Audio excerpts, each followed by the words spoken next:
Shalom. பூமியில் ஆண்டவர் இயேசு கிறிஸ்துவினுடைய கடைசி வாரத்தினுடைய 2ஆம் நாளில் நடந்த ஒரு நிகழ்வை இன்றைக்கு நாம் தியானிக்க இருக்கிறோம். யூதர்களுடைய வாழ்க்கையின் மிக முக்கியமான அங்கம், மையம் தேவனுடைய ஆலயம். இஸ்ரவேல் ஜனங்கள் வனாந்தரத்தில் இருக்கும் பொழுதே கர்த்தர் சொன்னார், அவர்கள் நடுவில் நான் வாசம் பண்ண ஒரு வாசஸ்தலத்தை உண்டாக்குவாயாக. அதான் ஆசரிப்பு கூடாரம். அந்த ஆசரிப்பு கூடாரத்தினுடைய பெரிய ஸ்ட்ரக்சர் தான் building, that was called temple, தேவாலயம் என்று அழைக்கப்பட்டது. முதலாவது தேவனுடைய ஆலயம் சாலமோனால் கட்டப்பட்டு மக்களுடைய மிகப்பெரிய அந்த பிரச்சனை, அவர்களுடைய அக்கிரமம், அவர்கள் நிமித்தமாக பாபிலோனுக்கு நாடு கடத்தப்பட்ட பொழுது நேபுகாத் நேச்சாரால் இடிக்கப்பட்டது. திரும்பவுமாக சிறையிருப்பிலிருந்து வந்த யூதர்களின் மூலமாக செருபாபேலினுடைய கைகளினால், அவருடைய தலைமையில் 2வது முறையாக தேவனுடைய ஆலயம் கட்டப்பட்டது. திரும்பவும் மக்களுடைய கீழ்ப்படியாமை, கிபி 70 ரோமர்களுடைய ஆட்சி காலத்திலே அந்த தேவனுடைய ஆலயம் இடித்து தீ வைக்கப்பட்டு கொளுத்தப்பட்டது. இந்த 2வது தேவனுடைய ஆலயம் செருபாபேலால் கட்டப்பட்டு அநேக ஆண்டுகள் ஏரோது என்கிற மன்னனால் புதுப்பிக்கப்பட்டு அழகுபடுத்தப்பட்ட ஒரு ஆலயம். அந்த ஆலயத்தை ஆண்டவராய் இயேசு கிறிஸ்து நேசித்தாரா? ஆம். அங்கே போதகம் பண்ணினார், அங்கே சுகமாக்கினார், பண்டிகை கொண்டாடினார். இப்படி பல விஷயங்கள் அந்த ஆலயத்தில் நடந்தது என்பதை நாம் அறிந்திருக்கிறோம். 2ஆம் நாள் கழுதையின் மேல் பவனி வந்த இயேசு கிறிஸ்து தேவனுடைய ஆலயத்திற்குள் போகிறார். அங்கே என்ன நடைபெறுகிறது? அந்த மணி எக்ஸ்சேஞ்சர்ஸ் அங்க இருந்துட்டு பெரிய ஒரு ஏமாற்று வேலையில் அவர்கள் ஈடுபட்டு கொண்டிருக்கிறார்கள். வெளியூர்களிலிருந்து இந்த பண்டிகை கொண்டாடுவதற்காக இங்கே வருகிற யூதர்கள் என்ன செய்யணும்னு கேட்டீங்கன்னு சொன்னா, அவர்கள் அந்த தேவனுடைய ஆலயத்திற்கு கொடுக்க வேண்டிய வரியை கொடுக்கணும். அந்த தேவனுடைய ஆலயத்திற்கு கொடுக்க வேண்டிய வரி எந்த பணத்தில் இருக்க வேண்டும் என்று சொன்னால், தேவனால் அங்கீகரிக்கப்பட்ட, அதாவது எருசலேமினுடைய அந்த பணத்தில் தான் அந்த வரி இருக்க வேண்டும். ஆனால் இவர்கள் என்ன செய்வார்கள்? வெளியிலிருந்து நாணயங்களை கொண்டு வருவார்கள். இந்த மணி எக்ஸ்சேஞ்சஸ் என்ன பண்ணுவாங்கன்னு சொன்னா, அந்த நாணயத்தை வாங்கிட்டு டாக்ஸ் கட்டுறதுக்கான உரிய நாணயத்தை கொடுப்பார்கள். இயேசுநாதர் சொன்னார்ல, இதில் இருக்கிற சொரூபம் யாருடையது? ராயனுடையது. அப்படின்னா ராயனுடையது ராயனுக்கு கொடு, தேவனுடையது தேவனுக்கு கொடு. டாக்ஸ் கட்டுறதுக்கு ராயனுடைய பணத்தை கொடுக்காத, ராயனுடைய படம் பொறித்த பணத்தை டாக்ஸ் கொடுக்காத. தேவனுடைய ஆலயத்திற்கு வரி கொடுக்க வேண்டிய பணம், இந்த பணத்தை மணி எக்ஸ்சேஞ்சஸ் வச்சுட்டு உட்கார்ந்துருப்பாங்க. இவர்கள் என்ன செய்வார்கள் என்று சொன்னால், ரொம்ப அதிகமான எக்ஸ்சேஞ்ச் ரேட்டுக்கு அவர்கள் அந்த பணத்தை கொடுப்பார்கள். இது ரொம்ப அநியாயமான செயல் அங்கே நடைபெற்று கொண்டிருக்கிற தேவனுடைய ஆலயத்தில். ஏமாற்றப்படுகிறார்கள், ஜனங்கள் வஞ்சிக்கப்படுகிறார்கள். இதற்காக தேவனுடைய ஆலயத்திற்கு உள்ளே நுழைந்து இந்த காசுக்காரர்கள், காசு விற்கிறவர்கள், மணி எக்ஸ்சேஞ்சர்ஸ், அதற்கப்புறம் பலி செலுத்துறதற்கு இவர்களுக்கு தேவை ஆடு, மாடு, புறா. இந்த புறா விற்கிறவர்கள், இவர்கள் அதிகமான விலைக்கு விற்று கொண்டிருக்கிறார்கள். இவர்களை ஆண்டவர் என்ன செய்கிறார்? சுத்தப்படுத்தி ஒரு ஒழுக்கத்தை ஆண்டவர் அங்கே நிலைநாட்டுகிறார்.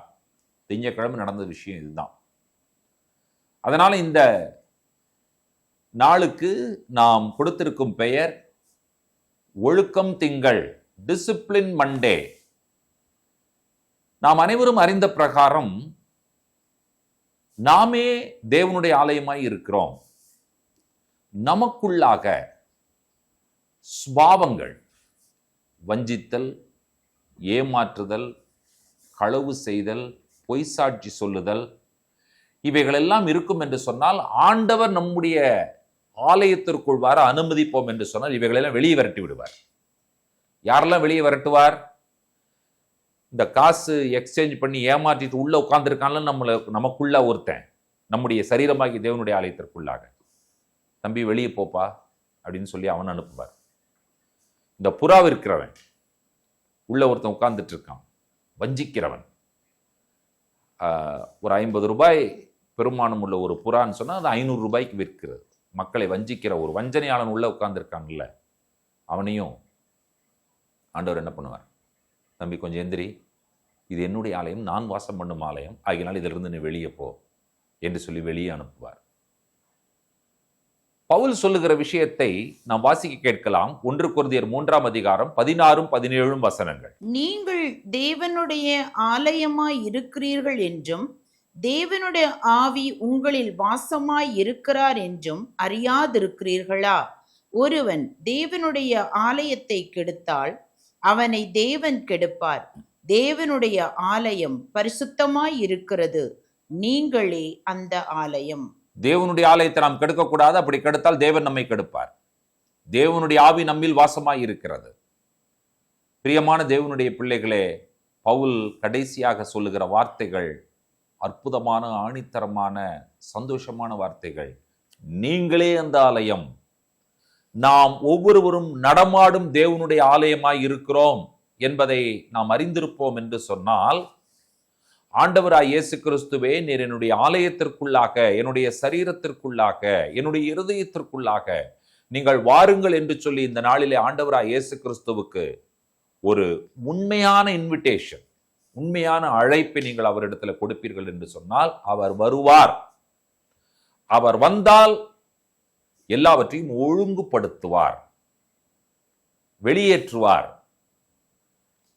சந்தோஷமான காரியங்களை நம்முடைய வாழ்க்கையில நிச்சயமாய் செய்து நிறைவேற்றுவார் என்பதை அறிந்திருக்கிறோம் என்று சொன்னால், இந்த நாளை நம்முடைய வாழ்க்கையை ஒழுக்கமான வாழ்க்கை வாழ்வதற்காக ஆண்டவருடைய கரத்தில் ஒப்பு கொடுத்து விட்டோம் என்று சொன்னால் அவர் பார்த்து கொள்வார்.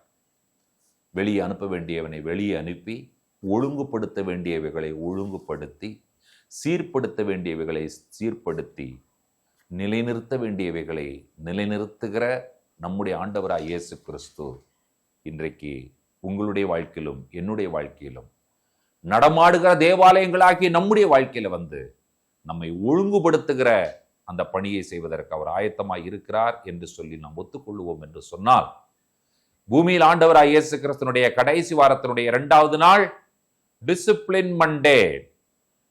இந்த நேரத்தை, இந்த காலை பொழுதை நாம் இந்த தியான நேரத்தில் நம்மை ஆராய்ந்து பார்த்து ஆண்டவரை நம்முடைய வாழ்க்கைக்குள்ளாக வரவழைத்து ஒழுங்குபடுத்துங்க ஆண்டவரே என்று சொல்லி விட்டு அவருக்கு அவருடைய கையை ஃப்ரீ பண்ணி விட்டுருங்க.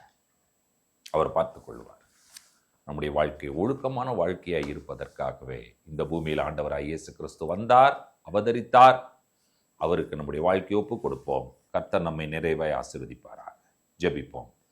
பரிசுத்தமுள்ள பிதாவே, உம்முடைய ஒரே பேரான நேசகுமாரனை இந்த பூலோகத்திற்கு அனுப்பினீர். 33 ஆண்டுகள் வாழ்ந்தார்.